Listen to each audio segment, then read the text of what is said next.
Hi there. Tonight we're stepping back in time, way back, to a world where indoor plumbing was a futuristic fantasy and your morning commute might involve dodging a rogue pig. We're going to gently explore a fascinating, often overlooked aspect of medieval life. How exactly did medieval women earn their money? Imagine yourself there, perhaps mending a fishing net by a flickering fire, or haggling over the price of fresh eggs in a bustling market square. It's a life far removed from our own, filled with challenges you'd probably find. Well, let's just say you probably wouldn't survive a week. But amidst the grit and grime, women were central to the economic fabric, contributing in countless ways. So, before you get comfortable, take a moment to like the video and subscribe, but only if you genuinely enjoy what I do here. Feel free to let me know where you're listening from and what time it is for you. Now, dim the lights. Maybe turn on a fan for that soft background hum, and let's ease into tonight's journey together.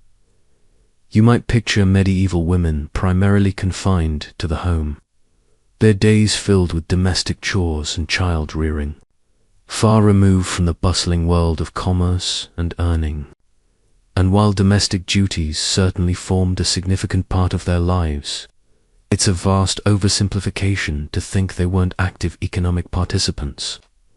In fact, medieval women were incredibly diverse in their roles, contributing to their households, families, and communities in ways that often brought in much-needed coin, or at the very least, goods and services that freed up resources for other needs.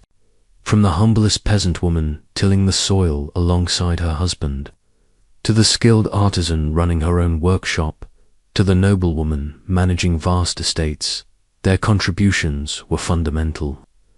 Think of the sheer variety of tasks required to keep a medieval society functioning. Every single one of these tasks, from feeding a family to clothing a village, required labor, and often that labor was performed by women. Consider, for instance, the peasant woman who formed the backbone of medieval society. Her life was inextricably linked to the land. You'd find her out in the fields, hands calloused from the sun and soil, toiling alongside men and even children. It wasn't merely about planting and harvesting. It was about the entire cycle of agricultural life. You'd be involved in sowing seeds, weeding relentless patches, and gathering the precious harvest. This wasn't some quaint hobby, it was survival. Every bushel of grain, every turnip pulled from the earth, directly contributed to feeding the family and, often, to producing a surplus that could be sold or bartered for other necessities. It's a mainstream historical fact that women's labor in agriculture was indispensable, forming a core part of the household economy. They didn't just cook the food, they helped grow it from scratch. Beyond the major crops, you'd also be responsible for a myriad of smaller but vital agricultural tasks. Imagine carefully tending to a small kitchen garden, nurturing herbs for medicinal purposes or vegetables to supplement the staple diet. You might also be in charge of the smaller livestock, the clucking chickens providing eggs, the gentle cow offering milk for butter and cheese, or the grunting pigs providing meat. This wasn't just busy work. These products, the eggs, the butter, the cheese, were often critical for daily sustenance and also served as valuable commodities for trade at local markets. It's a quirky tidbit, but many peasant women developed a keen eye for market trends, knowing exactly when to sell their excess produce for the best return, perhaps even outmaneuvering some of the less savvy male traders. Historians still argue whether medieval peasant women had more practical business acumen than their male counterparts due to their daily involvement in household resource management. They truly were the original multitaskers, juggling fieldwork with animal husbandry and household production, all without the aid of a single spreadsheet. Beyond the open fields, your life as a medieval woman, particularly in a peasant household, was deeply intertwined with the domestic sphere. But this domestic sphere was far from a place of idleness. In fact, it was a bustling hub of production, a small-scale factory humming with activity, all aimed at self-sufficiency and, often, generating surplus for sale. Imagine your day beginning before dawn, the air cool and crisp as you tend to the fire, preparing a simple meal for the family. But your work didn't stop at cooking and cleaning. These were just the warm-up acts. You were, in essence, the chief, operating officer of the household economy, making sure everything ran smoothly from cradle to cupboard. Consider the meticulous care required for preserving food. Without refrigeration, medieval life demanded ingenuity. You'd be involved in drying herbs, salting meats, pickling vegetables, and perhaps even smoking fish if you lived near a coast or river. These tasks weren't just about feeding your family. The excess preserved goods could be taken to market, providing a crucial income stream during leaner months, or for purchasing items your household couldn't produce itself, like iron tools or fine salt. This constant cycle of production and preservation meant that the medieval household was a dynamic economic unit, with women at its very heart. It's a mainstream historical fact that women's management of household provisions was vital for survival and economic stability. Then there was the constant need for textiles. Clothing didn't just appear ready-made from a shop. It was a labor-intensive process that almost exclusively fell to women. You would be involved from the very beginning, cleaning the raw wool, carding it until it was soft and fluffy, and then, perhaps most iconic, spinning it into thread using a drop spindle or a spinning wheel. This constant hum of the spinning wheel was a ubiquitous sound in medieval homes, a quiet testament to the ceaseless work of women. It's a quirky tidbit, but the word spinster originally referred to an unmarried woman who made her living by spinning, highlighting how common and economically significant this occupation was. Historians still argue whether the skill required for fine spinning was more valued than rougher agricultural labor, even though both were essential. You could literally feel the warmth of your family's clothes on your back and know that your own hands had created every single thread. Even beyond clothing, women produced a surprising array of goods for household use and for sale. Think of making candles from rendered animal fat, or crafting simple baskets from reeds gathered from the local marsh. These might seem like small tasks, but collectively, they represented a significant contribution to the family's overall wealth and self-sufficiency. If you needed a new broom, you wouldn't buy one. You'd likely make it. If you needed soap, you'd concoct it from lye and animal fat. Every item you produced yourself meant one less item that needed to be purchased, freeing up precious coin for other necessities or even for saving. It was a constant balancing act, a careful dance between labor, resourcefulness, and practical economics, all orchestrated by you. You truly were a jack of all trades, mastering skills that would make a modern homesteader weep with envy. While agricultural labor and domestic production formed the bedrock of a peasant woman's contribution, the medieval world also hummed with the constant, rhythmic sound of textile production. This wasn't just a chore. For many women, it was a primary source of income, a skill passed down through generations, transforming raw materials into valuable goods. Imagine the tactile sensation of wool, newly shorn and still bearing the faint scent of the sheep, being meticulously cleaned and prepared. You'd spend hours, perhaps days, carding it, teasing out the tangles until the fibers were aligned and fluffy, ready for the next crucial step. This preliminary work was essential, laying the foundation for all that followed. Once the wool was prepared, the real magic began: spinning. This was an almost meditative act, the rhythmic whir of a drop. Spindle, or later, the larger spinning wheel, filling the quiet corners of your home. You'd draw out the fibers, twisting them deftly into a continuous thread. The quality of this thread, its evenness, its strength, directly impacted the value of the finished cloth. A skilled spinner could produce incredibly fine threads, highly sought after for luxurious fabrics. It's a mainstream historical fact that spinning was overwhelmingly a female occupation, a ubiquitous sight in nearly every medieval household, from the humblest cottage to the grandest castle. After spinning came weaving, while some weaving, especially of larger or more complex textiles, might have been done by men or in specialized workshops. Many women operated simple looms in their homes.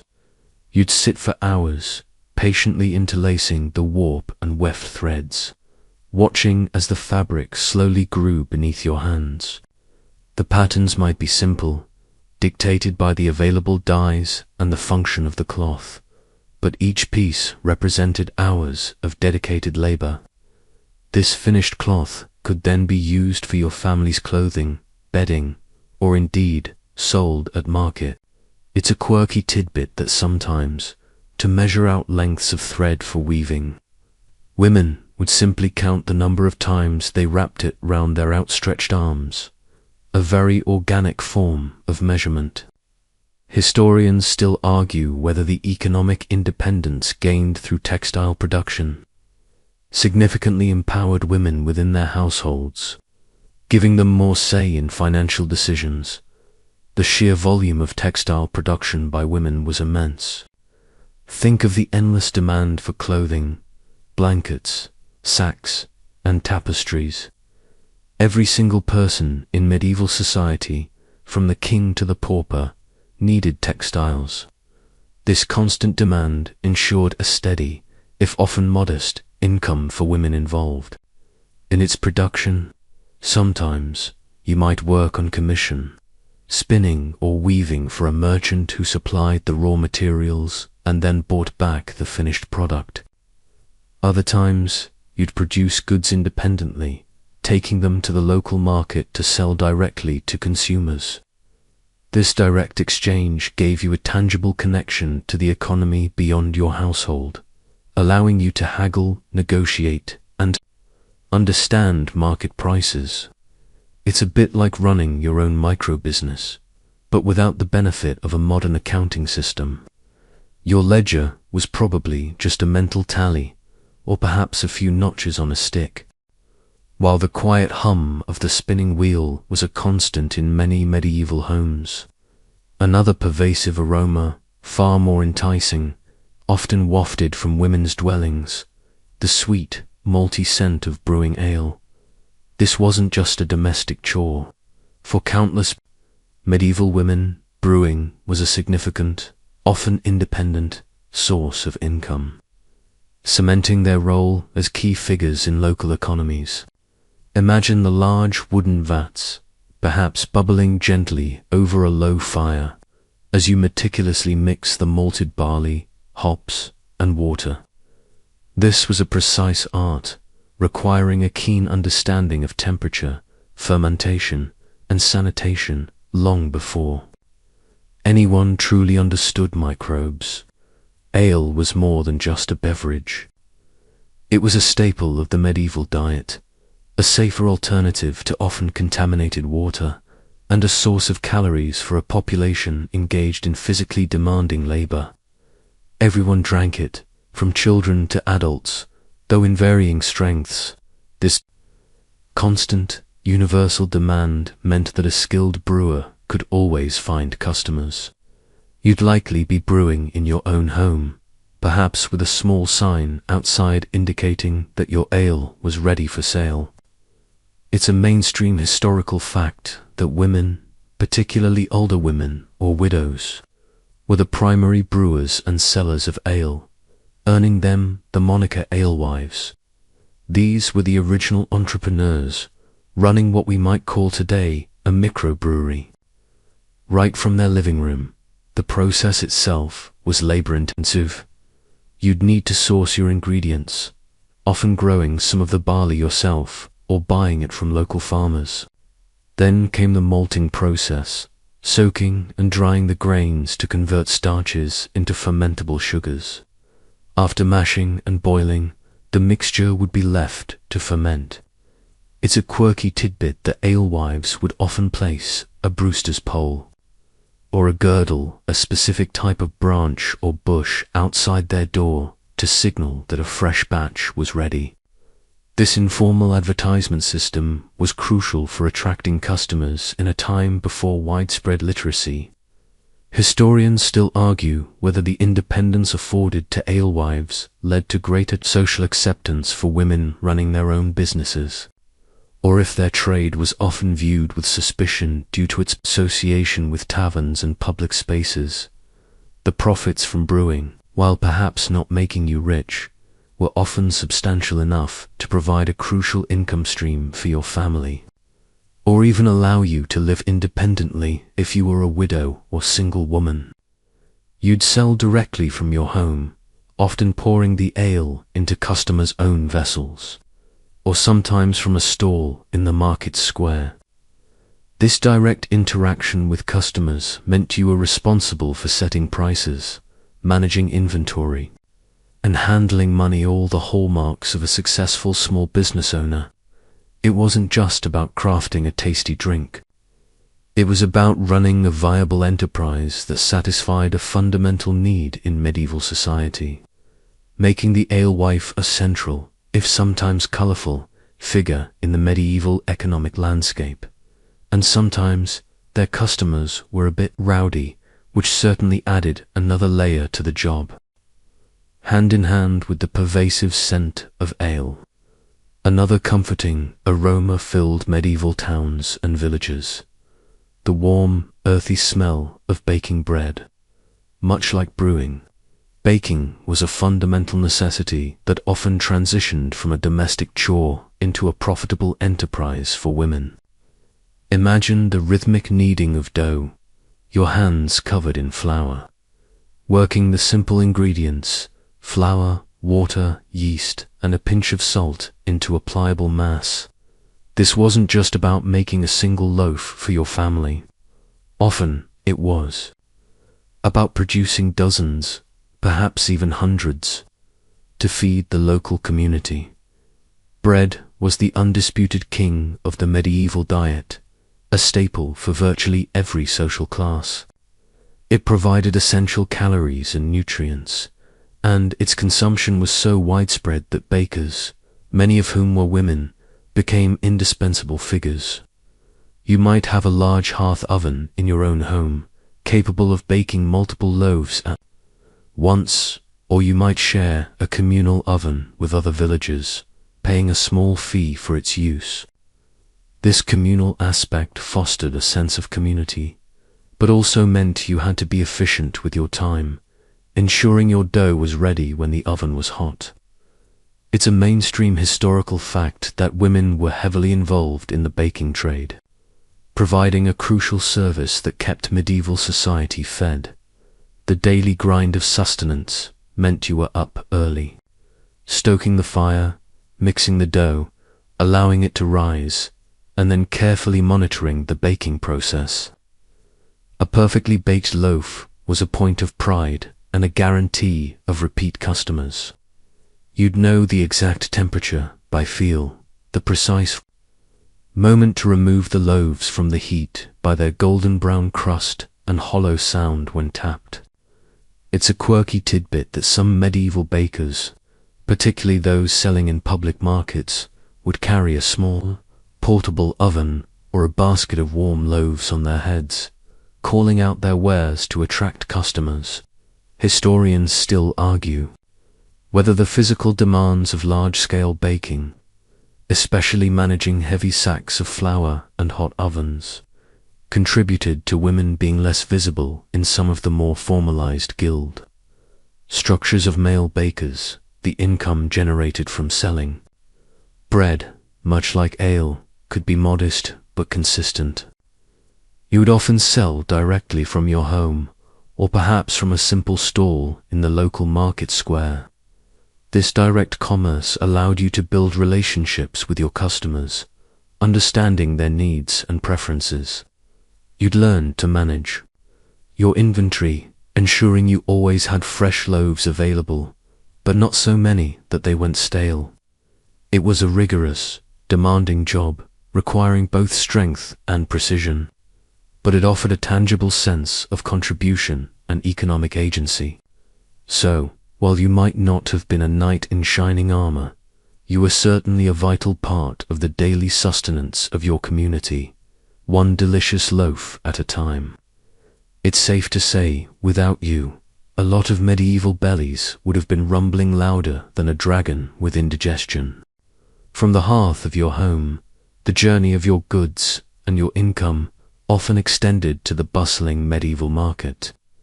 These vibrant, chaotic hubs were the lifeblood of commerce, and women, especially market women, were indispensable figures, bringing their wares, their wit, and their relentless energy to the fore.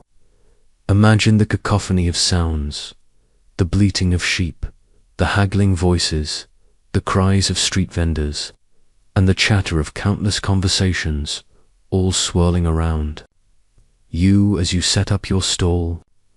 This wasn't just a place to sell. It was a social arena, a news hub, and a direct conduit to the wider economy. You might be selling the surplus produce from your small-holding eggs, butter, cheese, or vegetables from your garden, perhaps. It was the ale you brewed, still slightly warm in its wooden cask, or the freshly baked loaves of bread, their aroma drawing in hungry customers. You could also be selling textiles you spun and wove, or small crafts you fashioned, like woven baskets or simple wooden spoons. This direct-to-consumer model meant you were entirely responsible for your pricing, your display, and your sales pitch. It's a mainstream historical fact that market women were a common sight in medieval towns and villages, providing essential goods and services to the local populace. Haggling was an expected part of the transaction, and you'd quickly learn the art of negotiation. Imagine a potential customer trying to beat you down on the price of your finest cloth. You'd stand firm, perhaps with a gentle smile and a quick retort, explaining the quality of your work and the effort involved. You'd develop a sharp eye for a good bargain, both when selling your own goods and when purchasing supplies for your household or trade. It's a quirky tidbit that some market women developed specific cries or jingles to announce their wares, cutting through the din of the market to attract attention. These catchy tunes were the medieval equivalent of a jingle you can't get out of your head, but far more effective in an era without radio. Historians still argue whether the direct engagement in market economics gave women greater social mobility compared to those confined to purely domestic roles. The income you earned at the market was often crucial for your family's survival and well-being. It could pay for taxes, for essential tools, for spices you couldn't grow, or even for a rare treat for your children. Beyond the monetary gain, being a market woman offered a degree of independence and autonomy. You were your own boss, managing your inventory, your sales, and your reputation. You forged connections, gathered information, and played a visible, active role in the economic life of your community.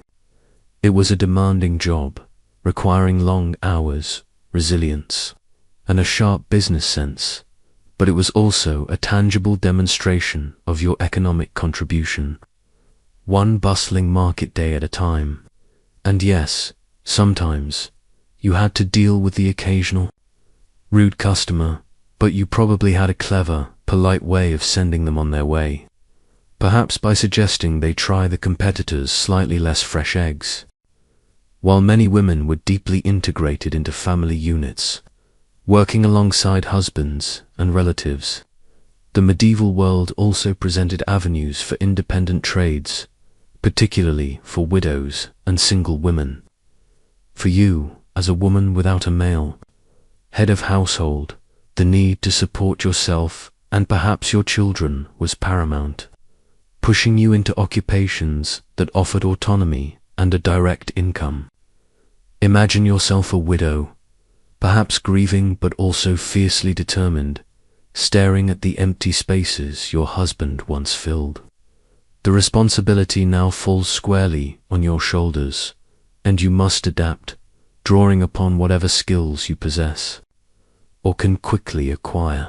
Often, these independent women leveraged the very skills we've already discussed: brewing ale, baking bread, or producing textiles. A widow might inherit her husband's business, or simply continue a trade she had already been involved in, now as the sole proprietor. If her husband was a baker, she might carry on the bakery. If he was a merchant, she might continue his trade routes, or at least sell off his existing stock. It's a mainstream historical fact that widows, in particular, enjoyed a greater degree of legal and economic independence than married women, as they were no longer under the legal control of a husband. This meant they could own property, enter into contracts, and conduct business in their own name, a significant advantage. Beyond these common trades, independent women might also find niches in services. Perhaps you would become a laundress, taking in washing from wealthier households, a laborious but steady source of income. Or a wet nurse, if you had recently given birth, providing milk for the infants of aristocratic families, a role that offered good pay and accommodation, albeit with emotional complexities. It's a quirky tidbit that some independent women, particularly in larger towns, became moneylenders on a small scale, offering modest loans to their neighbors, sometimes charging interest, which could be a precarious but potentially lucrative venture. Historians still argue whether the apparent independence of widows truly translated into social power, or if they still faced significant societal pressures and vulnerabilities.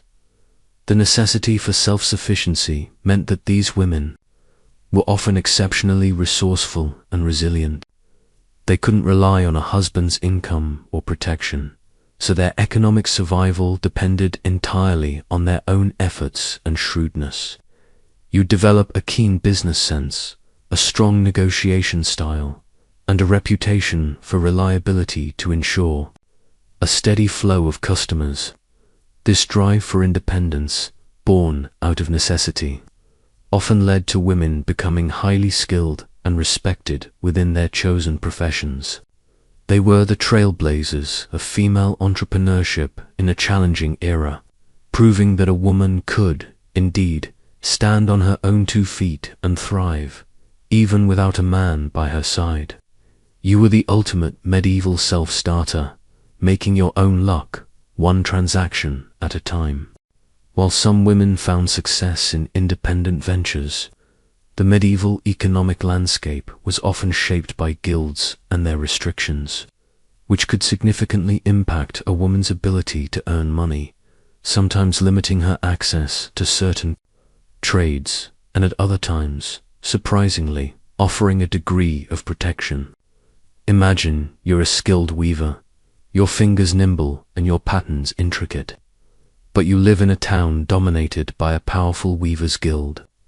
Their rules, often complex and unyielding, could dictate everything from the quality of thread you used to the price you could charge, and even who was allowed to practice the trade.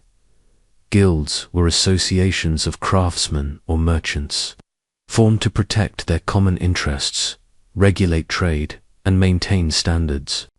They trained apprentices, ensured quality, and often provided social and religious support for their members. For men, joining a guild could mean a lifetime of secure employment and upward mobility. For women, it was a more complicated picture. It's a mainstream historical fact that many guilds were explicitly male-dominated, and women were often excluded from full membership, particularly in the more prestigious or physically demanding trades. This meant you might not be able to officially open your own shop, hire apprentices, or have a say in guild policies. However, the situation wasn't always a complete lockout. It's a quirky tidbit that in some trades and in certain regions, women were allowed to be full guild members, particularly if they were widows who inherited their husband's guild membership and business. In other cases, there were women's guilds, especially for trades like silk making, embroidery, or midwifery, where female practitioners predominated. These provided similar benefits to male guilds, offering training, quality control, and mutual support. Historians still argue whether women's exclusion from male guilds was primarily economic, aimed at reducing competition, or social, reflecting prevailing gender norms of the time. You might have been a master embroiderer, producing exquisite work, but if your town's embroiderers' guild was only for men, your status and your potential earnings could be limited. The restrictions could manifest in various ways. You might be allowed to work in a trade but not to sell your goods directly in the main market. Or you might be permitted to work only in a subsidiary role, perhaps preparing materials for a male master craftsman rather than creating the finished product yourself. This often meant lower wages and less recognition for your skills. Yet, even with these limitations, women often found ways to circumvent the rules, working informally or in partnership with male relatives, ensuring their crucial economic contributions continued. So, while guilds were designed to bring order, for many women, they added another layer of complexity to the already intricate tapestry of medieval work life. A bit like trying to run a lemonade stand when the local lemonade makers union has very specific rules about sugar content. As you navigate the medieval world, the opportunities available to you and the ways you earn money would vary dramatically depending on whether you lived in a bustling urban center or a quiet rural village. These distinct environments offered vastly different economic opportunities, shaping the daily lives and financial prospects of medieval women. Imagine the stark contrast: the cramped, vibrant streets of a medieval town, overflowing with merchants, artisans, and laborers, versus the expansive, often solitary fields surrounding a small, rural hamlet in a rural setting. Your economic life would be deeply tied to the rhythms of agriculture. As we've discussed, you'd be heavily involved in farming, raising livestock, and producing household necessities like textiles and preserved foods. Your income, whether in coin or kind, would largely depend on the success of the harvest, the health of your animals, and your ability to sell surplus goods at local markets. Your work was often seasonal, dictated by planting and harvesting cycles, and your social interactions would primarily be with family and immediate neighbors. It's a mainstream historical fact that the vast majority of medieval people lived in rural areas, and their lives, including those of women, revolved around agrarian production. Conversely, living in an urban center opened up a much wider array of possibilities. Towns were centers of trade, craft, and administration. Here, you might find work as a specialized artisan, perhaps a silk worker, an embroiderer, or illuminator of manuscripts, if you were particularly skilled. Domestic service was a significant employer in towns, with wealthier households requiring numerous servants for cooking, cleaning, laundry, and childcare. You might also find work in the burgeoning retail sector, selling goods in shops or stalls, or even as an innkeeper. The sheer density of people and goods in towns created a demand for diverse services that simply didn't exist in the countryside. It's a quirky tidbit that in some larger towns, you might even find women working as street sweepers or water carriers, incredibly physically demanding jobs that offered a meager but consistent wage. Historians still argue whether urban women, despite facing more guild restrictions, ultimately had greater economic autonomy due to the sheer variety of work available. The earning potential could also differ.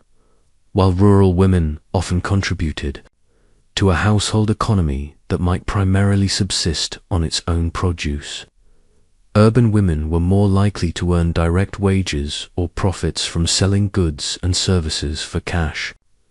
This cash income could offer greater flexibility and the ability to purchase goods from other artisans rather than relying solely on self-sufficiency. The pace of life, the types of skills valued, and the very nature of daily work were profoundly shaped by your geographical location.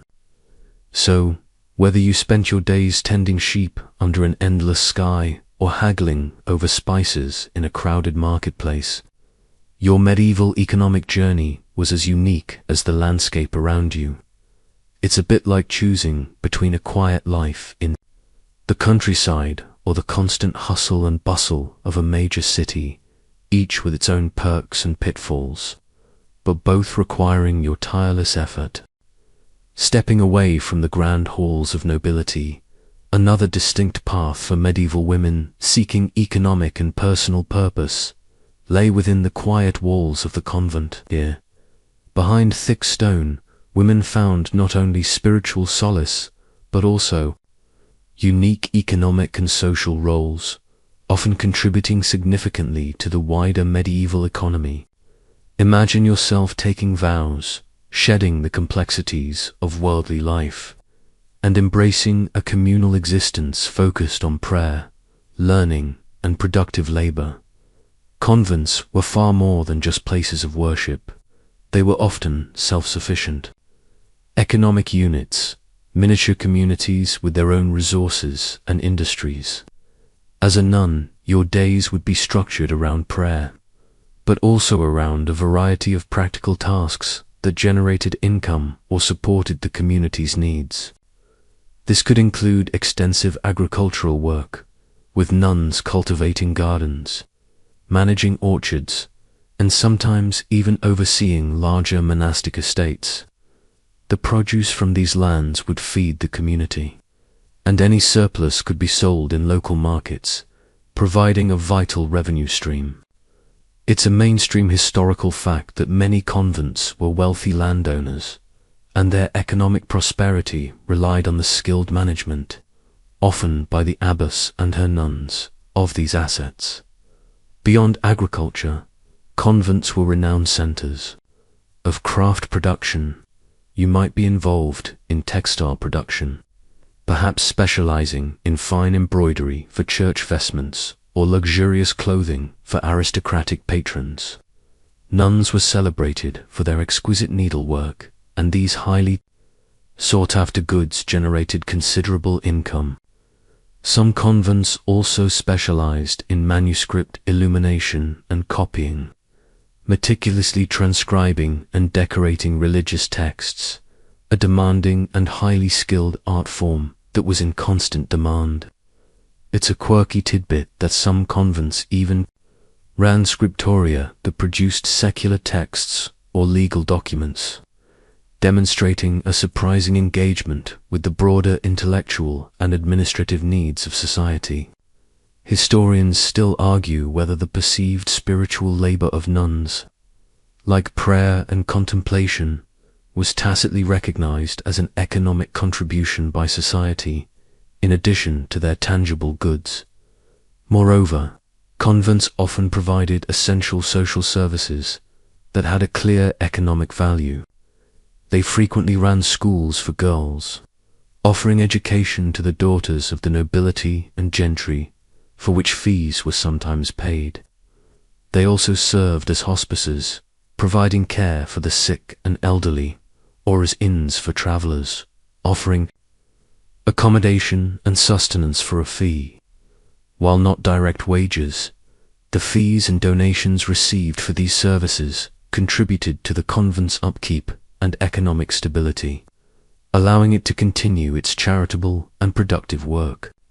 Your life in the convent, therefore, was a blend of spiritual devotion and tangible economic contribution, proving that even behind cloistered walls, women were active participants in the medieval world's intricate financial tapestry.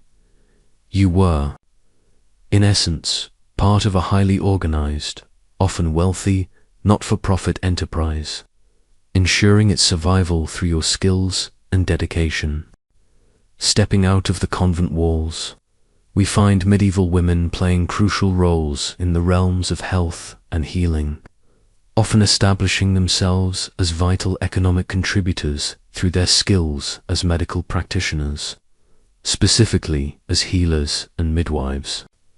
Imagine a village woman, her hands practiced and her knowledge passed down through generations, attending to a neighbor suffering from a fever or a woman in labor, offering comfort and expertise in a time when formal medical training was rare and often inaccessible, before the rise of formalized universities and medical guilds. Much of healthcare was practiced informally within communities, and women were at the forefront of this. You would be the go-to person for ailments ranging from minor cuts and sprains to more serious illnesses. Your knowledge would encompass a vast array of herbal remedies, traditional poultices, and practical diagnostic skills, often learnt through apprenticeship with an older female relative or through years of observation and experience. It's a mainstream historical fact that women served as primary healthcare providers in most medieval communities, especially for other women and children. The most prominent and consistently recognized medical role for women was that of the midwife. Imagine the intense, intimate moments as you guide a woman through childbirth, offering both physical assistance and emotional support. This was a highly respected and essential profession, as successful births were vital for the continuation of families and communities in an era of high infant and maternal mortality. Midwives were often paid for their services, either in coin or in kind, such as food or goods, making this a direct source of income and a clear economic contribution. It's a quirky tidbit that some midwives even performed minor surgical procedures, like setting bones or lancing boils, though this was less common and often risked accusations of practicing medicine without permission from male authorities. Historians still argue whether the growing medical professionalism of men in universities deliberately marginalized female healers, or if it was a natural evolution of scientific knowledge. Beyond midwifery, some women specialized in herbal medicine, gathering and cultivating medicinal plants, then preparing and selling remedies for various ailments. You might have a small garden specifically for herbs, and a reputation for knowing which plants could soothe a cough or heal a wound.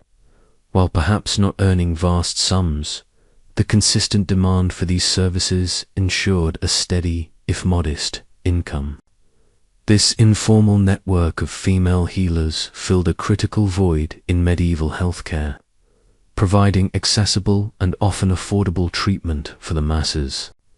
Your hands might be preparing a soothing balm one moment, and helping bring a new life into the world the next, truly embodying the blend of compassion and practical skill that defined female medical practitioners in the Middle Ages.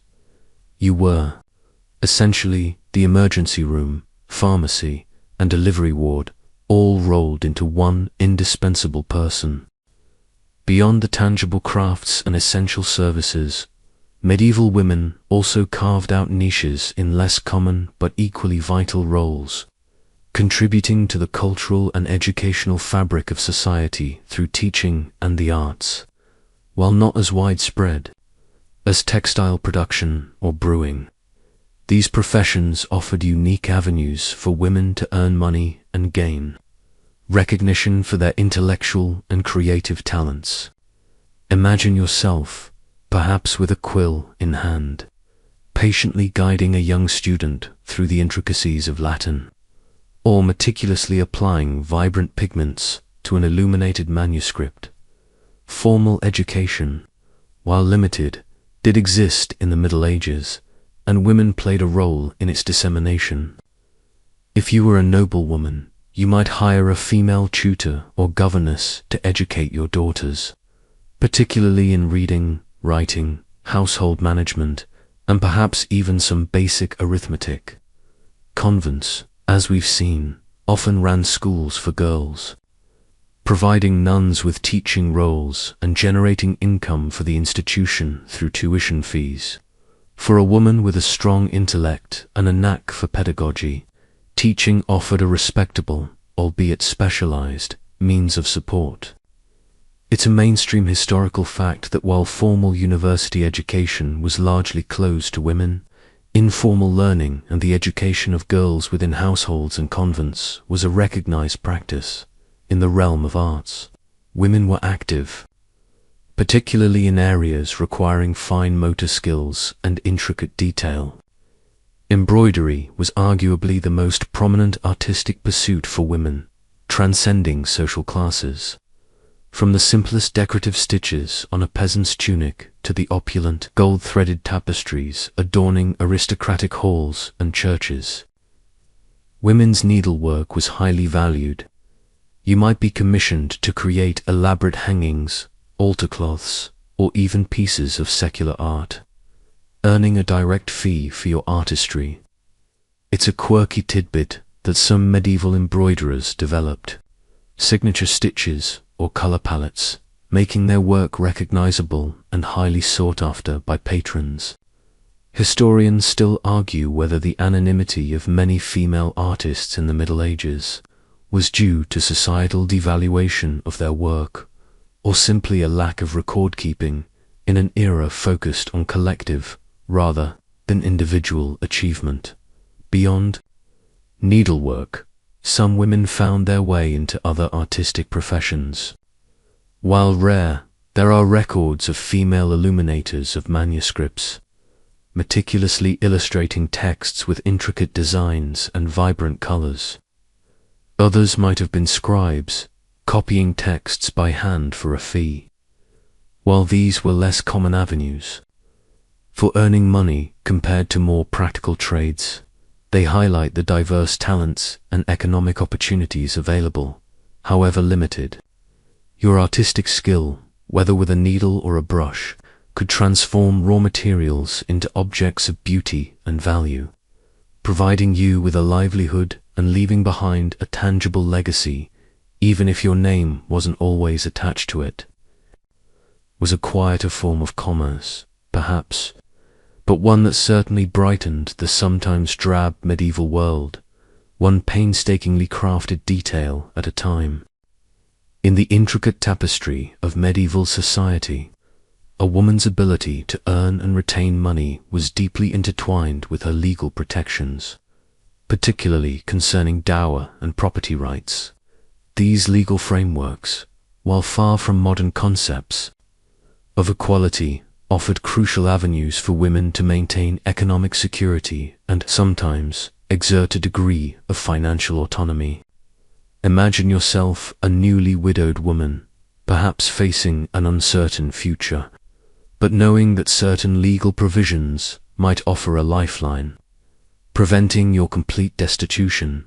The most significant legal protection for women was the concept of dower. This was the portion of her husband's estate, typically 1/3, that a widow was legally entitled to for her lifetime. It was meant to provide her with an income and sustenance after her husband's death, ensuring she wouldn't become a burden on her children or the community.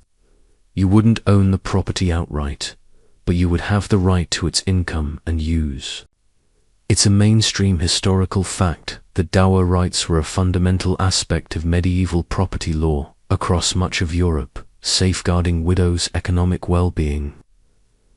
This was particularly important in an era where women often could not inherit land directly if there were male heirs. Beyond dower, some women, particularly in the later Middle Ages and in certain regions, had more direct property rights. While a married woman's property often fell under her husband's control, a legal concept known as courtyards, there were exceptions. For instance, a woman might bring her own property into the marriage as a dowry, and this dowry, while technically her husband's to manage, was often intended to revert to her or her family if the marriage ended or she was widowed. In some urban areas, especially those with more progressive legal customs, married women, known as femmes, souls, in some English towns could even conduct business and own property independently of their husbands, as if they were single. It's a quirky tidbit that in some towns, if a woman ran a successful business as a femme soul, her husband couldn't be held responsible for her business debts, a rather practical, if somewhat liberating, separation of financial liability. Historians still argue whether the practical application of these legal protections genuinely empowered women, or if social pressures and patriarchal norms often circumvented their full benefits. These legal provisions, however imperfect, provided a crucial framework for women's economic survival and, in some cases, prosperity. They allowed widows to continue managing businesses, to live independently, and to support their children. They offered a basis for challenging unfair dispossession and provided a degree of stability in an often unstable world. So, while you might not have had the same rights as a man, the legal system did offer certain cushions, allowing you to stand on a firmer financial footing. It's a bit like having a medieval safety net, not perfect, but certainly better than plummeting straight into destitution. These protections were not about making you rich, but about ensuring you wouldn't become utterly impoverished after losing your male protector. Just as legal frameworks shaped women's economic lives, so too did cataclysmic events, none more impactful than the Black Death 134-71352. This devastating plague, which wiped out an estimated 1/3 to 1/2 of Europe's population, didn't just bring widespread death. It profoundly altered the social and economic landscape, inadvertently leading to increased autonomy for some women and opening up new avenues for earning money. Imagine the sheer terror and grief as illness swept through your village, claiming lives indiscriminately, but then, slowly, recognizing the strange, unexpected opportunities that began to emerge from the ashes. Before the Black Death, labor was abundant and cheap. But with such a drastic reduction in population, there was suddenly a severe shortage of workers across all sectors, from agriculture to skilled crafts. This created an unprecedented demand for labor, driving up wages and giving workers, including women, significantly more bargaining power. You might find yourself able to demand higher pay for your work in the fields, or for your skills as a spinner or weaver. Landlords and masters, desperate for hands, were suddenly much more willing to employ women in roles previously dominated by men. It's a mainstream historical fact that the Black Death led to a dramatic shift in labor dynamics, empowering survivors and increasing opportunities for women in the workforce. The demographic upheaval also meant that many women became widows, inheriting businesses, lands, and property that they might otherwise never have controlled. If your husband, a baker or a merchant, succumbed to the plague, you, as his widow, would often step into his shoes and take over the enterprise entirely. This wasn't just about managing household accounts. It was about running full-fledged businesses, making crucial decisions, and dealing with suppliers and customers.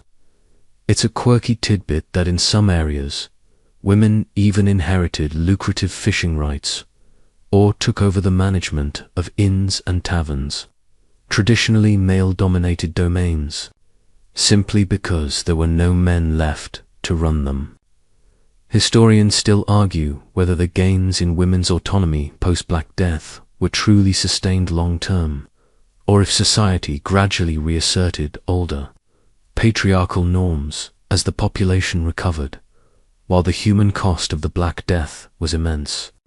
For surviving women, it often meant an unexpected degree of freedom and economic agency. You might suddenly find yourself in a position to negotiate for better wages, to take on new types of work, or to become a business owner in your own right. This wasn't a universal experience, and many women still faced hardships, but for a significant portion, the plague inadvertently leveled the playing field, at least temporarily. You were no longer just contributing to a household. You were actively shaping the economic future of your family and potentially your community, all because there were simply fewer people to do the work. It's a somber thought, but sometimes, even from profound tragedy, a glimmer of opportunity can emerge. You were, in a grim way, a beneficiary of profound demographic change, building on the radical shifts initiated by the Black Death. The subsequent period saw significant changing roles for women, where new opportunities emerged and traditional boundaries softened, allowing more flexibility in how women earned money. Imagine the years following the immediate devastation. As society slowly rebuilt, adapting to the chronic labor shortages, you'd witness, and likely participate in, a gradual redefinition of what constituted women's work. With fewer hands available, the lines between male and female occupations became blurrier.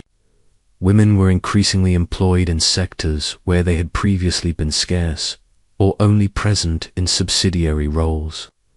In agriculture, where labor remained desperately needed, women continued to be crucial, often taking on heavier tasks previously done by men. In urban areas, you might find women working in new capacities in the burgeoning textile industry, beyond just spinning and weaving at home, perhaps in larger workshops or as wage laborers in nascent manufacturing processes.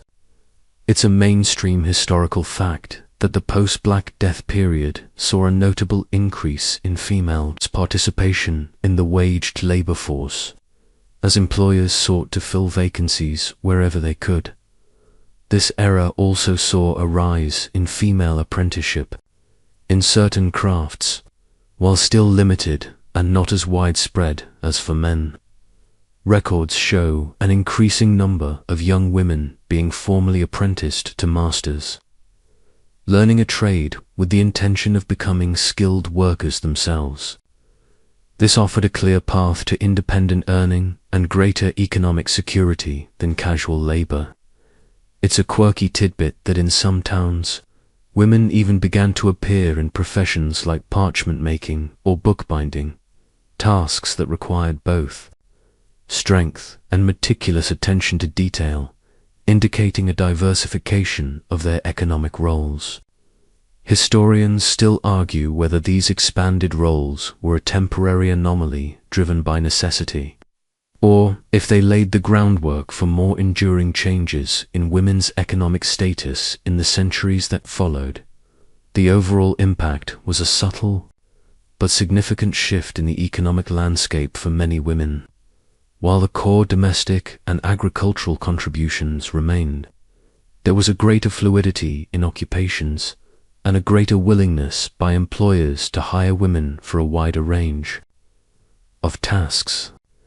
This meant more options for earning money, and for some, the chance to gain skills that could lead to more stable and better paying work. You might find yourself working alongside men in a new capacity, challenging traditional notions of gendered labor simply because there wasn't anyone else available to do the job. So, the period after the Black Death, despite its grim origins, offered a surprising era of expansion for women's economic roles, a slow but steady widening of the paths available for you to make your way in the world. Beyond individual labor and market sales, the medieval economy was often built upon formalized agreements, and for women, marriage contracts played a surprisingly pivotal role as economic partnerships.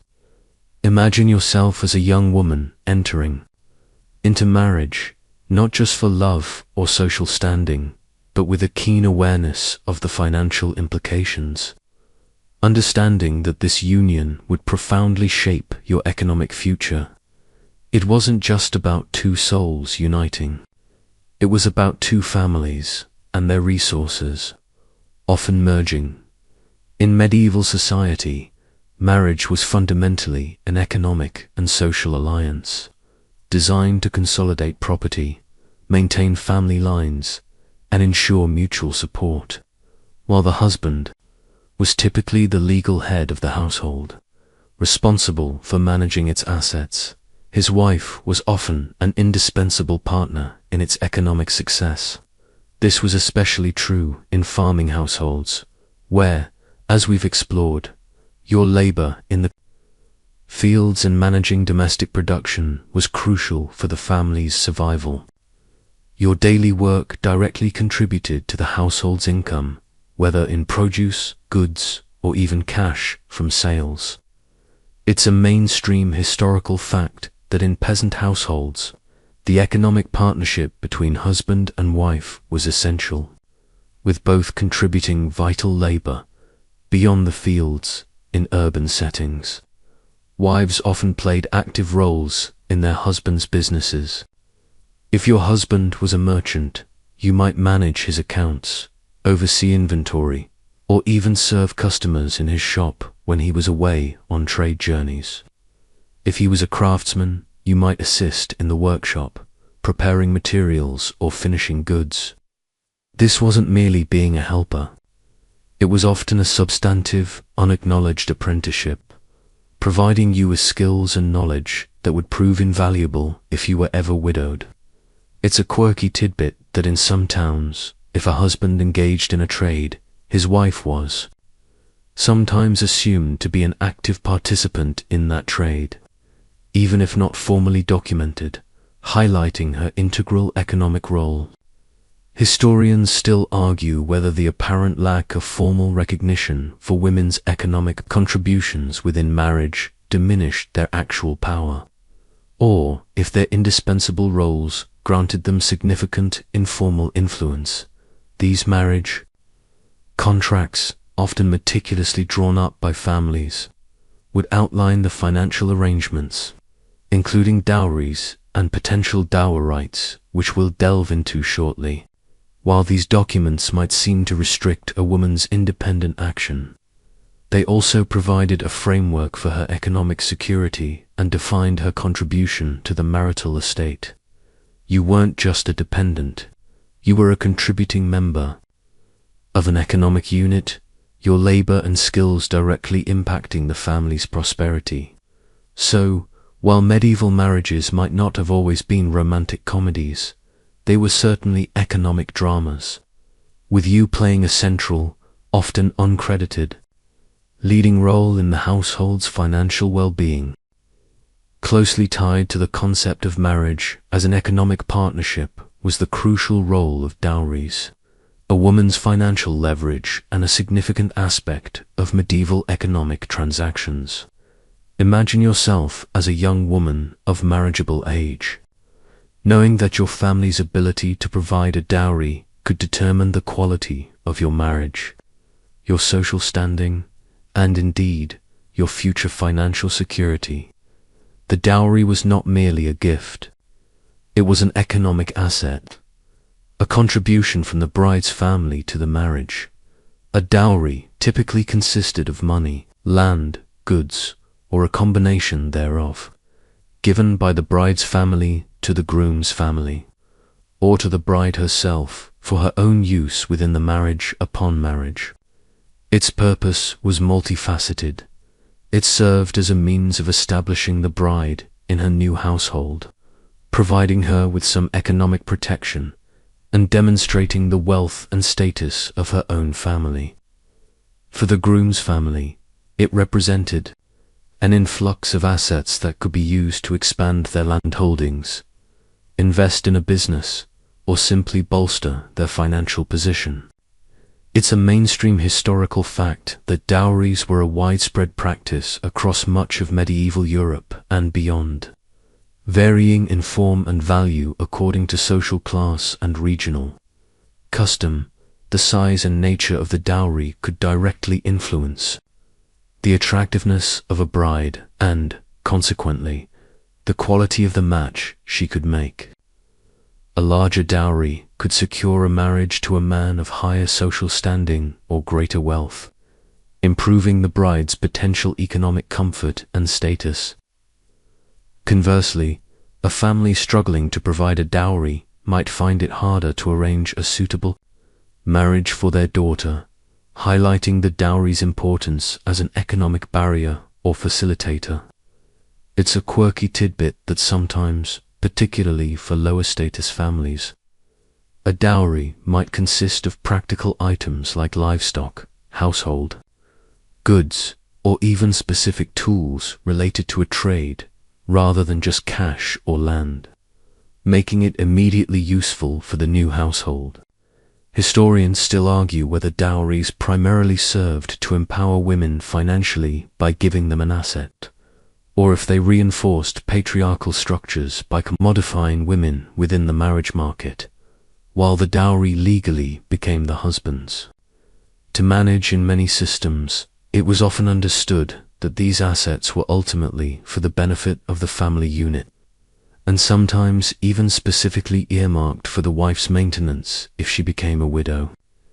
In essence, your dowry represented your family's investment in your future, a lump sum designed to contribute to the new household's prosperity and secure your place within it. It was a tangible expression of your economic value to the marriage, long before you even contributed a single day's labor.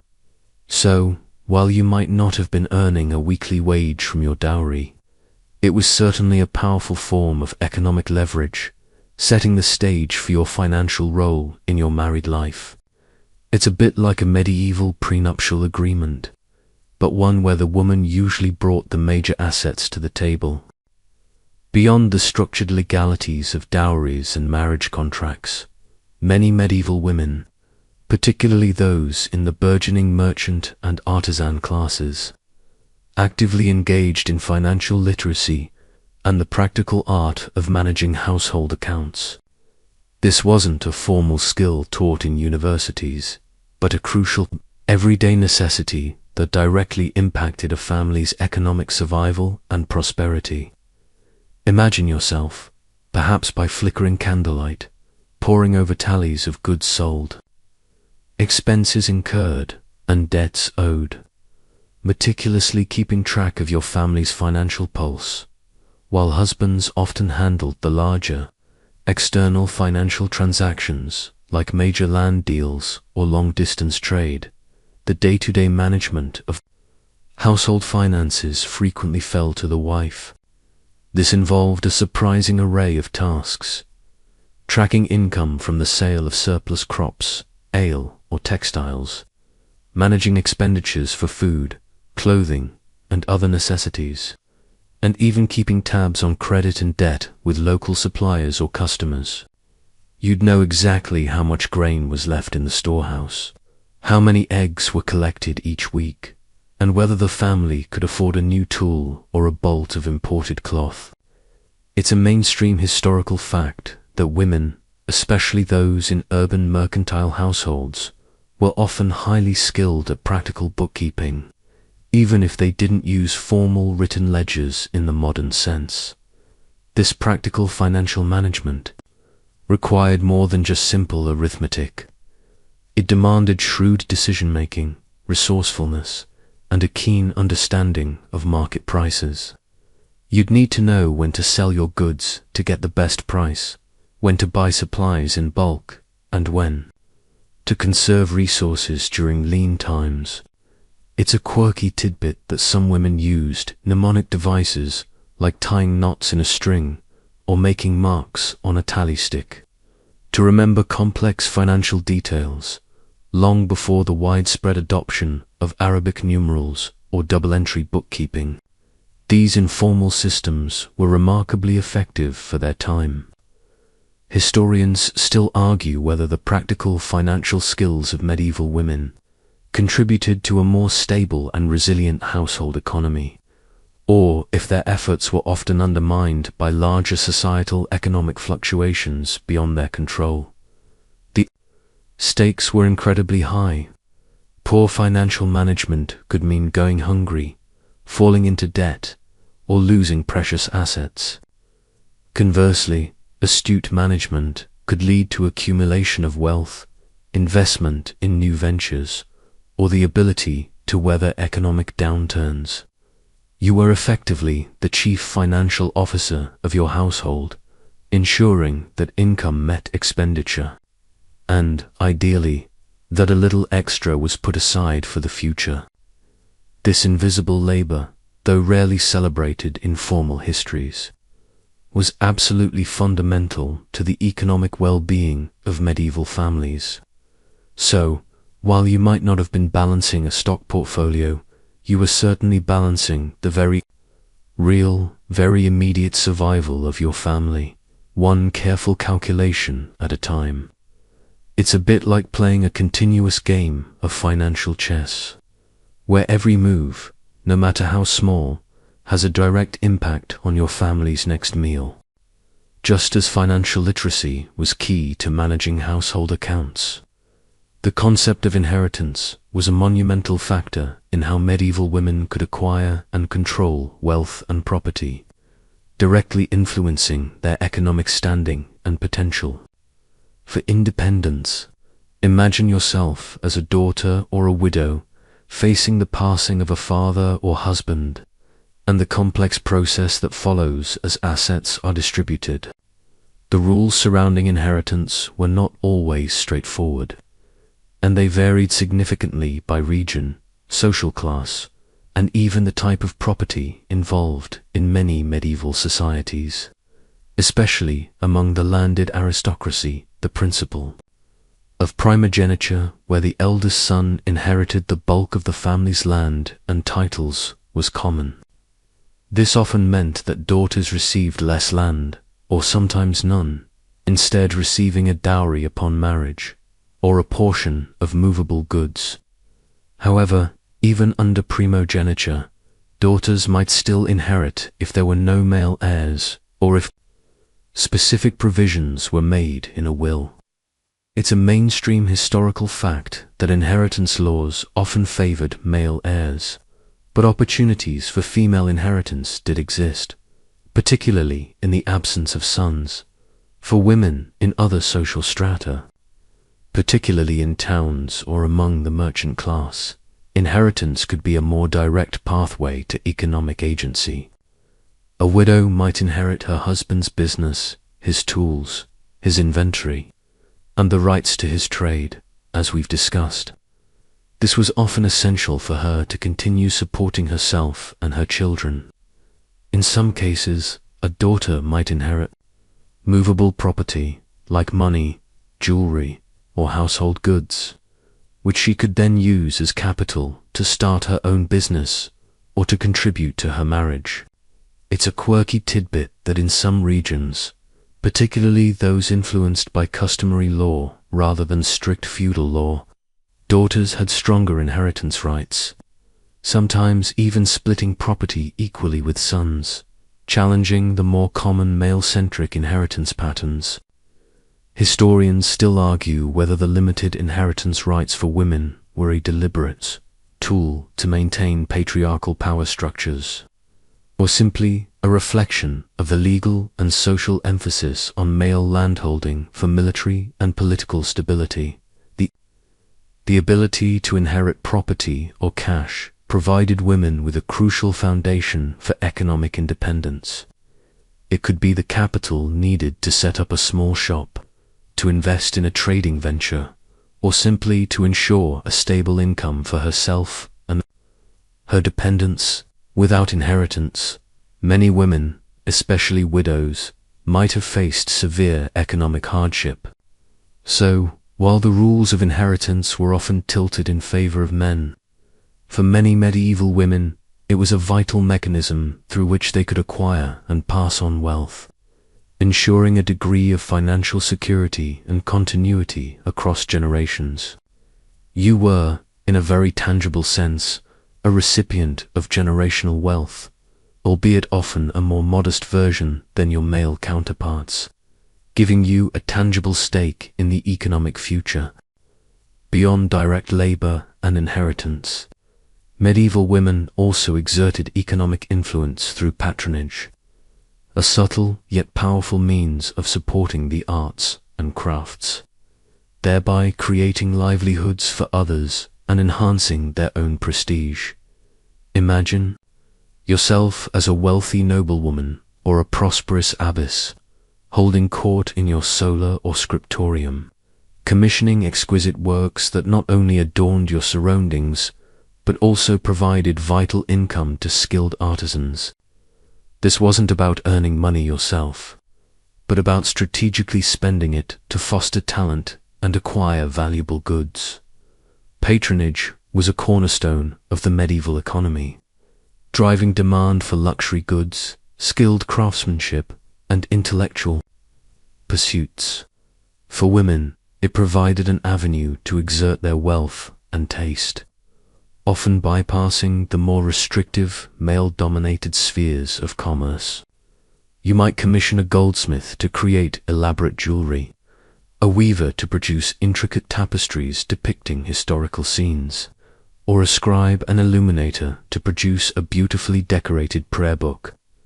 These commissions directly supported the livelihoods of these artisans, ensuring they had work and could continue to hone their skills. It's a mainstream historical fact that noblewomen and abbesses were significant patrons of the arts, funding the creation of everything from illuminated manuscripts to architectural additions to their convents. The types of crafts women typically patronized often aligned with their traditional spheres of influence or personal interests. Embroidery, for instance, was a particularly popular area for female patronage, reflecting the high value placed on women's needlework skills. You might commission a masterpiece of embroidery for a church altar, or a stunning piece for your own attire, reflecting your piety and status. It's a quirky tidbit that some patronesses would even specify particular colors, themes, or even include their own likenesses in the commissioned artwork, leaving a personal stamp on the medieval art world. Historians still argue whether female patronage was primarily driven by personal piety and aesthetic appreciation, or if it was a deliberate strategy to exert soft power and influence within their social circles. While male patrons might have focused more on armor, weaponry, or grand architectural projects, female patrons often fostered the more delicate and decorative arts, contributing to a rich artistic heritage. Your decision to commission a particular piece didn't just enrich your own life. It provided employment, stimulated creativity, and helped to maintain the vibrant ecosystem of medieval craftsmanship. So, while you weren't earning in the direct sense, your judicious expenditure of inherited or managed wealth played a crucial role in the broader medieval economy, demonstrating that economic power could manifest in various forms beyond direct wages or profits. It was, in essence, medieval. venture capitalism, but with more stained glass and less spreadsheet wizardry. While many women operated within local or regional economies, some truly remarkable medieval women transcended geographical boundaries, engaging as female merchants and participating in the grand tapestry of trading across lands. Imagine yourself not merely selling eggs in the village market, but perhaps haggling over spices in a bustling port city like Venice, or handling valuable silks arriving from the distant east. This was a challenging, often dangerous, but potentially lucrative path for women with acumen and courage. These female merchants were not a common sight, but they existed, particularly in port cities, commercial hubs, and regions with strong mercantile traditions. They might be widows who inherited significant trading enterprises from their husbands, or single women from wealthy merchant families who chose to continue their family's business rather than marry. Their trade could involve luxury goods like textiles, furs, spices, or jewels, items that carried high value over long distances. It's a mainstream historical fact that women in medieval Italy, for instance, particularly in cities like Florence and Venice, were sometimes active in international trade, managing partnerships and corresponding with agents abroad. The work of a female merchant was incredibly demanding. You would need a sharp business mind, excellent negotiation skills, and a strong network of contacts. You'd deal with complex financial transactions, manage risks associated with long-distance travel piracy, storms, political instability, and navigate different legal systems and currencies. It's a quirky tidbit that some female merchants learned multiple languages to facilitate their trade, enabling them to communicate with diverse clients and suppliers across Europe and beyond. This linguistic skill was a tangible asset in their pursuit of profit. Historians still argue whether the participation of female merchants in long-distance trade was a testament to their exceptional individual capabilities, or if it indicates a more widespread, albeit largely unrecorded, presence of women in large-scale commerce. While the majority of women's economic contributions were local, these female merchants represent the pinnacle of female economic agency in the Middle Ages.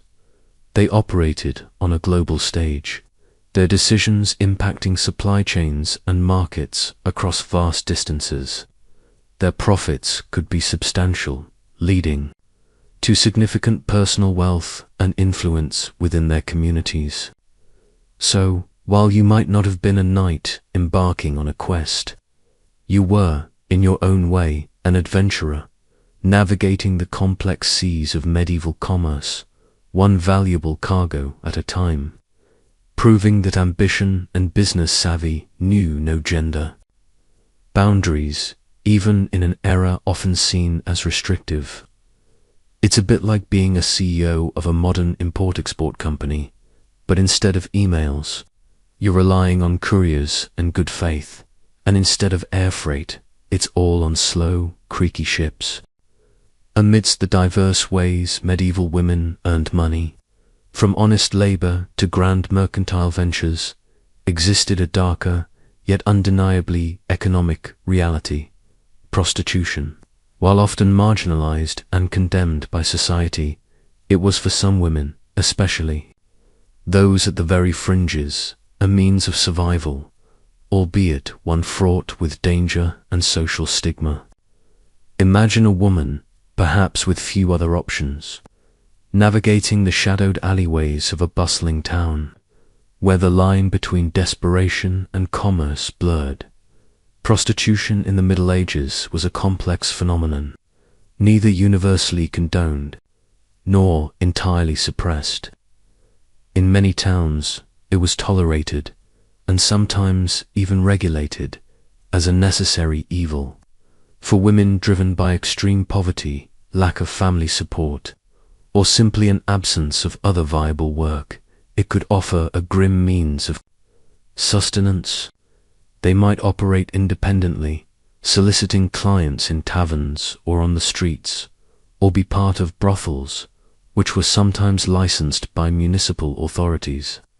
It's a mainstream historical fact that while condemned by the Church, prostitution existed throughout medieval Europe, with some towns even deriving tax revenue from it.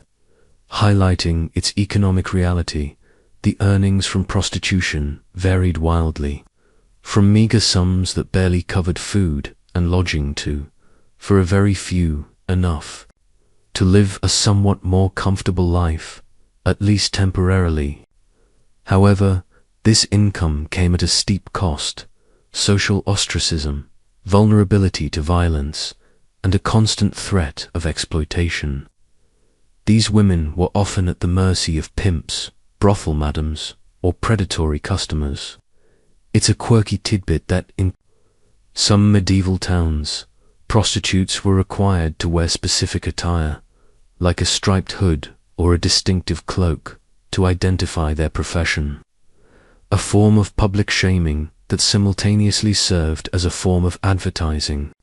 Historians still argue whether the existence of regulated brothels offered any real protection to the women who worked in them, or if regulation simply made their exploitation more efficient. Despite the moral condemnation, the economic reality was that prostitution served a demand and provided a livelihood, however precarious, for women who might otherwise face starvation or absolute destitution. It highlights the stark realities and limited options for some women in medieval society, pushing them into roles that were economically viable but socially despised.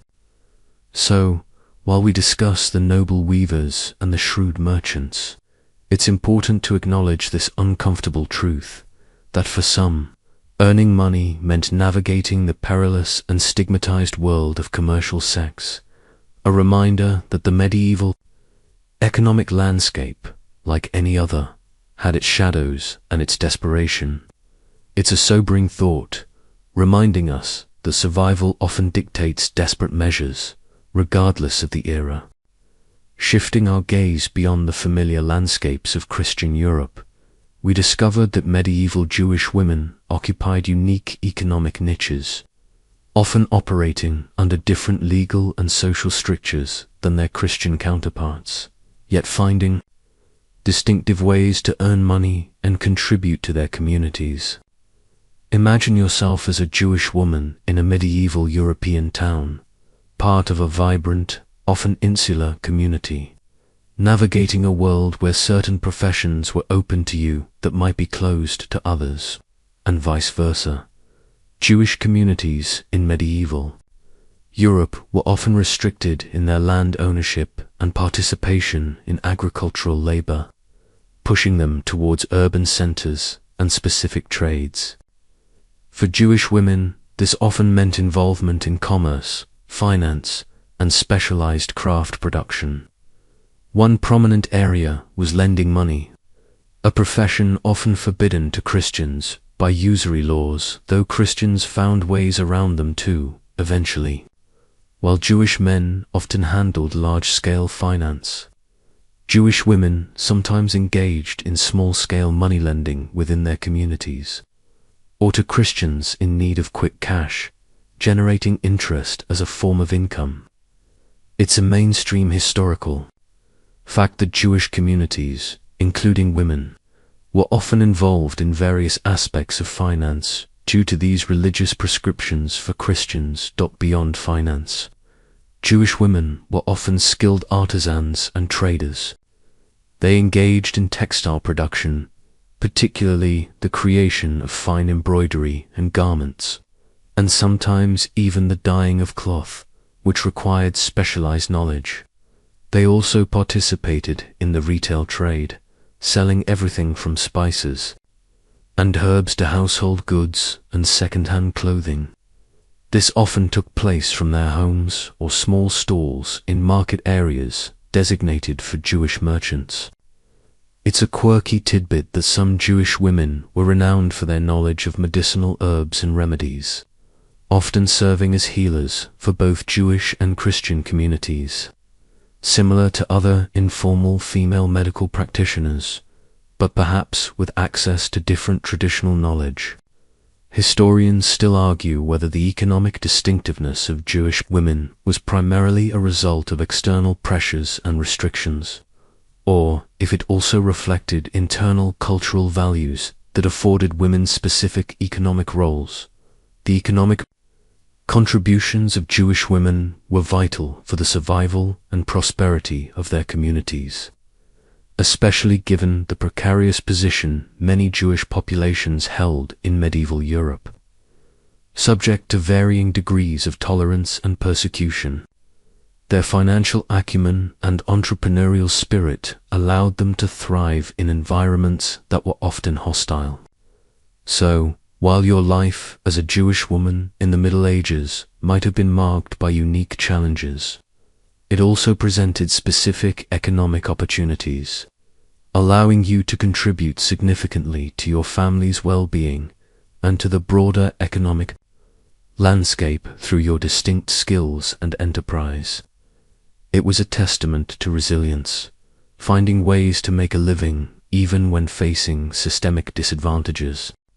Venturing further afield from continental Europe, we turn our attention to the fascinating roles of Norse women, particularly their active participation in trade and exploration during the Viking Age and beyond. Imagine yourself as a formidable Norse woman, perhaps managing a bustling trading post in a remote fjord, or even setting sail on a longship, your keen eye scanning the horizon for new lands and new opportunities for commerce. This was a world where gender roles, while distinct, often allowed for remarkable female agency in economic matters. Norse society, while patriarchal in many respects, afforded women a surprising degree of autonomy in household and economic management. When men embarked on long voyages of raiding or trading, women were left in charge of the family farm, business, and assets. This wasn't merely babysitting the homestead.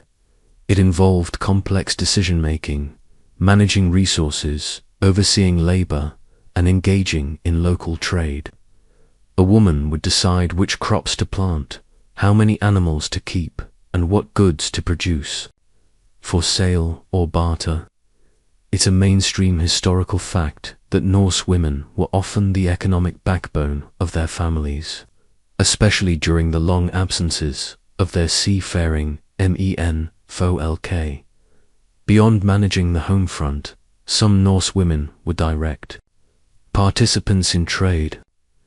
Archaeological evidence and sagas suggest that women were involved in market activities, selling goods produced on their farms, such as wool, dairy products, and textiles. There's even evidence to suggest that some women traveled with trading expeditions, acting as merchants themselves. Imagine haggling over furs and amber in a foreign land, your voice strong and your resolve firm. It's a quirky tidbit that in some Viking graves, women have been found buried with scales and weights, tools typically associated with trade, indicating their direct involvement in commerce. Historians still argue whether these instances of female trade and travel were common, or if they represent exceptional individuals in a society where most women remained closer to home. The economic contributions of Norse women were fundamental to the expansion and success of Viking society. Their ability to manage resources effectively at home allowed men to undertake their ambitious voyages, knowing their families would be sustained.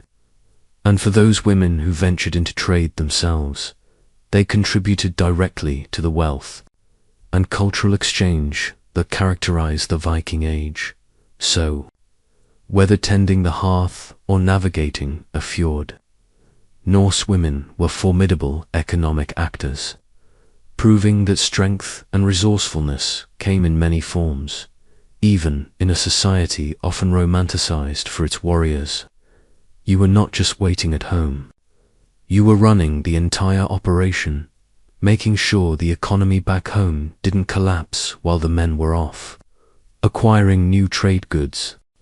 Shifting our historical lens to a different continent, we find that in various African societies during the medieval period, African queens and high-ranking women held significant power and exerted profound economic influence. Imagine yourself, not just as a ruler, but as a driving force behind your kingdom's prosperity. Overseeing vast resources, controlling trade routes, and making decisions that impacted the livelihoods of thousands. This was a world where female leadership often intertwined directly with economic might. In many pre-colonial African kingdoms, women, particularly queen mothers or female regents, often held positions of considerable authority. Their power was not merely ceremonial, it was practical and often economic. They could control significant landholdings, manage royal treasuries, and oversee the collection of tributes or taxes. For instance, in the powerful Kingdom of Congo, the Mwin Congos, mother or sister often held significant influence over economic affairs and succession. It's a mainstream historical fact that in numerous African societies, women occupied powerful political and economic roles, challenging simplistic notions of gender roles prevalent in other parts of the world.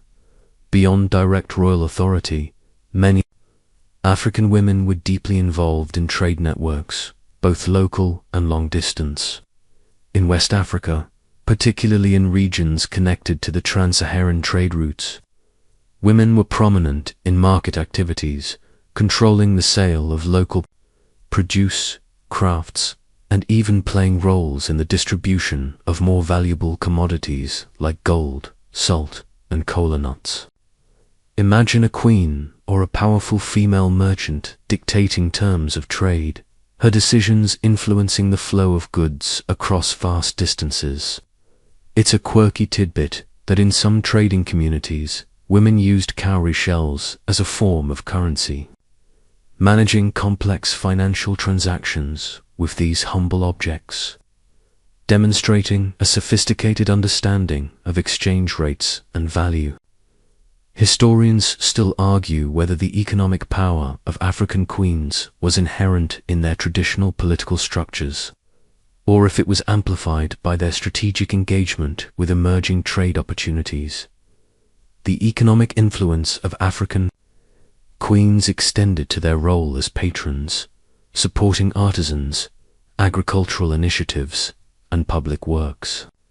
Their wealth and authority could be leveraged to fund irrigation projects, build markets, or commission elaborate artworks, thereby stimulating local economies and providing employment. These women were not just passive beneficiaries of wealth. They were active agents in its creation and distribution, shaping the economic destinies of their realms. So, for you, standing in the shoes of an African queen or a powerful female leader, your economic contribution was writ large on the landscape of your kingdom, a testament to the diverse and powerful ways women earned and managed wealth across the medieval world. It's a bit like being a national finance minister, but with more ornate regalia and perhaps a direct hand in managing gold mines. As we traverse the globe in our exploration of medieval women's economic lives, we must also journey along the legendary Silk Road and beyond, discovering the roles of Asian traders, where women, though sometimes operating in less visible ways, were integral to the vast and intricate networks of commerce that connected East and West.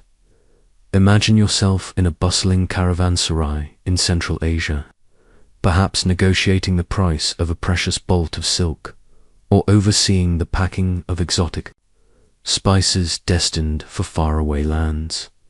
The Silk Road was not just one road, but a complex web of trade routes connecting Asia, the Middle East, and Europe. While often associated with male merchants and camel trains, women played crucial roles, particularly in local markets, textile production, and family trading enterprises. In many Asian societies, women were central to the production of high-value goods that traveled the Silk Road, especially silk itself. From sericulture, the rearing of silkworms, to spinning and weaving the delicate threads. This was overwhelmingly women's work, providing the very commodity that gave the route its name. It's a mainstream historical fact that women in China were key to the entire silk industry from its earliest days, contributing immensely to one of the most lucrative industries of the ancient and medieval worlds. Beyond production, women were often involved in the retail and local distribution of goods. In bustling Asian cities and towns, you would find women managing shops, running stalls in vibrant bazaars, and selling a wide array of products, from fine ceramics and teas to foodstuffs and textiles. These smaller, local networks were essential feeders for the larger long-distance trade routes. It's a quirky tidbit that in some regions, particularly Southeast Asia, women were known as shrewd and active participants in maritime trade, operating small boats to transport goods along coastal routes and rivers, and engaging directly in cross-cultural exchanges. Historians still argue whether the apparent lack of extensive records of female long-distance traders in certain Asian cultures means they were genuinely absent, or if their roles were simply less formally documented within patriarchal scribal traditions, while perhaps less frequently venturing on the most perilous long-distance journeys than men. The economic contributions of Asian women were undeniably vital to the functioning of the Silk Road and regional trade. They produced the goods, managed local distribution, and often maintained the financial stability of the family enterprise while men traveled. Their labor and business acumen ensured a steady supply of commodities that fueled the global economy of the time. So, while the romantic image might be of a lone male merchant on a camel, the reality was a vast economic machine powered, in significant part, by the often unseen but indispensable work of countless women across Asia. You were the quiet engine of global commerce, weaving the very fabric of international trade, literally and figuratively. While our focus has been on adult women's economic contributions, it's crucial to acknowledge that medieval societies, often driven by necessity, also saw the pervasive reality of child labor, and this included girls in the workforce from a young age. Imagine yourself as a young girl in a medieval household, your tiny hands already engaged in tasks that directly contributed to the family's survival. Long before you reached adulthood, this wasn't a choice. It was an integral part of growing up in a world where every pair of hands counted. From a very early age, girls were initiated into the economic life of the family, particularly in peasant and artisan households. They would assist their mothers in a myriad of tasks, learning skills that would define their future earning potential. This could include helping with agricultural chores, such as gathering firewood, weeding gardens, or tending to small livestock, like chickens. In the home, you'd learn to help with spinning, preparing food, fetching water, and caring for younger siblings, all of which freed up adult women for more arduous or specialized tasks. It's a mainstream historical fact that childhood, as we understand it today, a period largely free from economic responsibility, did not exist for most medieval children, regardless of gender. As girls grew older, their economic contributions would become more substantial and formalized. In textile production, young girls would often be taught to spin wool or flax, their nimble fingers ideal for the delicate work of drawing out fibers. This skill could begin as young as 5 or 6 years old. In artisan households, girls might assist in the family workshop, performing simpler tasks like preparing raw materials, cleaning tools, or running errands, effectively serving as informal apprentices. It's a quirky tidbit that some medieval proverbs emphasized the importance of teaching girls to spin from a young age, highlighting its universal economic significance for female livelihoods. Historians still argue whether the early integration of girls into the workforce prepared them for a lifetime of economic independence, or if it primarily served to perpetuate a cycle of low-wage labor. For girls from poorer families, domestic service was a common avenue into the workforce, sometimes as young as 7 or 8. You might be sent to work in a wealthier household, performing chores like cleaning, serving, and childcare, in exchange for food, lodging, and perhaps a small wage. While this could be a harsh existence, it also offered a pathway to learning new skills and potentially escaping extreme poverty. So, the economic journey for medieval women often began in childhood, their small hands and budding skills already contributing to the family's balance sheet, underscoring the relentless demands of medieval life, where every individual, regardless of age, was expected to pull their economic weight.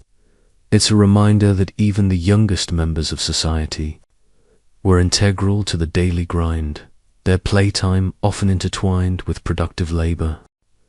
As we draw towards the conclusion of our journey through medieval women's economic lives, it's vital to reflect on their legacy, the enduring and often underappreciated economic contributions that truly shaped the fabric of medieval society. Imagine looking back across centuries, observing the countless threads women wove, not just into cloth, but into the very structure of households, communities, and nascent economies, realizing how truly indispensable their efforts were, from the quiet rhythms of the peasant farm to the bustling energy of the market, from the disciplined routines of the convent to the rigorous demands of aristocratic estates. Women were constant, active, and vital economic agents. They weren't just helping, they were producing, managing, buying, selling, and innovating. Their hands tilled the soil, spun the yarn, kneaded the dough, brewed the ale, delivered the babies, and kept the complex household accounts. This continuous, multifaceted labor formed the very bedrock upon which medieval society functioned. It's a mainstream historical fact that without the vast and varied economic contributions of women, medieval economies, in their existing forms, simply could not have sustained themselves. The legacy extends beyond mere labor. Women's resourcefulness in times of crisis, like the Black Death, led to shifts in labor markets and increased opportunities. Their roles as independent business owners, whether alewives or merchants, laid foundational stones for female entrepreneurship. Their astute management of household finances demonstrated a widespread, albeit often informal, financial literacy that was crucial for family survival and prosperity. It's a quirky tidbit that many of the essential skills considered domestic in the Middle Ages, such as food preservation, textile production, and basic healthcare, were sophisticated economic activities that directly contributed to household wealth and reduced reliance on external markets. Historians still argue whether the historical tendency to overlook women's economic contributions stems from modern biases about work and economy, or from a genuine scarcity of formal records documenting their activities. Ultimately, the story of how medieval women earned money is a powerful narrative of resilience, ingenuity, and undeniable economic power. Their contributions ensured sustenance, created goods, provided services, and managed resources across all levels of society. You, as a medieval woman, were not merely a silent partner or a background figure. You were an active participant, your daily efforts directly influencing the fortunes of your family and your community. Your hands, your mind, your relentless spirit, these were the driving forces behind a significant portion of the medieval economy. It's a legacy that continues to resonate, reminding us that economic history is always, and has always been, a human story, with women at its very heart. They were the unsung CEOs, CFOs, and coups of their time, operating without modern titles or fancy offices, but with boundless determination. As we bring our journey to a close, imagine one last scene, the sun dipping below the horizon of a medieval landscape, casting long, soft shadows over fields where women toiled, markets where they bartered, and homes where their hands wove and brewed. The sounds of the day begin to fade. The distant lowing of cattle, the faint clang of a blacksmith's hammer, the murmur of conversations, all slowly giving way to the gentle hum of twilight. Your mind might be filled with the quiet rustle of linen being spun, the comforting scent of freshly baked bread, or the steady warmth of a hearth fire tended by diligent hands. Recall the intricate details we've explored, the weight of the dough, the careful counting of market goods, the strategic decisions made by a noblewoman managing her estate. These weren't grand, heroic battles, but the quiet, persistent triumphs of everyday life, ensuring survival, fostering growth, and building communities one painstaking task at a time. The world you've just visited, for all its challenges and harsh realities, was kept afloat by the relentless, often unacknowledged efforts of its women. Let the images soften now, blurring at the edges as your awareness drifts. The distant sounds become muffled, the vibrant colors of the market fade to calming grays and blues. There's no need to hold on to every detail. Simply let the general impression of resilience and contribution settle peacefully in your mind. The work is done, the day is ending, and the stories of countless medieval women, their quiet strength and profound economic impact, have been gently recounted. Feel the last echoes of their ceaseless work recede into the quiet expanse of history like ripples on a still pond. Just relax, letting any lingering thoughts float away. The past, in all its complexity, has whispered its tales. Now, as the final echoes of medieval life dissipate, allow yourself to simply be. Your journey through history is complete for tonight. Sweet dreams.